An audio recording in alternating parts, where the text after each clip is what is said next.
খুবই চমৎকার মাশাআল্লাহ। এই জায়গায় আমরা দুইটি মহিষ দেখতে পাচ্ছি। হ্যাঁ, একটি বকনা একটি ষাঁড়। হ্যাঁ চাচা, এটা ষাঁড়। চাচা, এটার হাড্ডি এমন বেড়ে গেছে কি খাবার জন্য নাকি? খাবার খাবার কম হয়ে গেছে। হ্যাঁ দর্শক, এগুলো হাড্ডি মার্কা দেখেন মনে হচ্ছে জেল খেটেছে। জেল খাটা মহিষ না খায় মনে হয়ে গেছে এগুলা। চাচা গৃহস্থর মহিষ ছিল। হ্যাঁ খাওয়া দেয় নাই মনে হইতো। দর্শক দেখেন খুব সুন্দর চমৎকার। এগুলো নিয়ে পালন করলে ভালো লাভবান হইতে পারবেন। এগুলো মহিষের দাম কম চাচা। হ্যাঁ স্বাস্থ্য কম, দাম কম। এই জায়গায় একটু দেখতে পাচ্ছি একটু বকনা। এই চাচারই দুইটি মহিষ। চাচা এটা কত যাচ্ছেন? এটা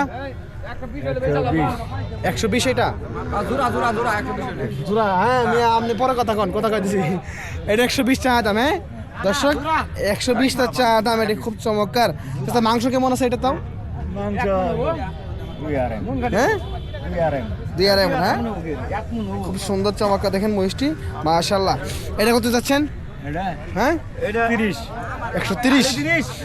দর্শক 130 চা দাম। এটা দেখেন তাতে না, এটা 4 জাতের। এটা এত বয়স হয়েছে এটা? হ্যাঁ 4 জাত বলে। চাচা এটা বয়স বেশি হয়ে গেছে না? এটা খাবার জন্য এই অবস্থা। দর্শক 130 চা দাম। 100 কত ছিলেন? 20। ওইটার থেকে এটা দাম আরো কম। হ্যাঁ এটা কেমন হলে সেল করবেন? এটা 50,000 দিয়ে লাভ। হ্যাঁ 20 হলে সেল করবেন। হ্যাঁ দর্শক খুব চমৎকার মাশাআল্লাহ দুটি মহিষ দেখেন।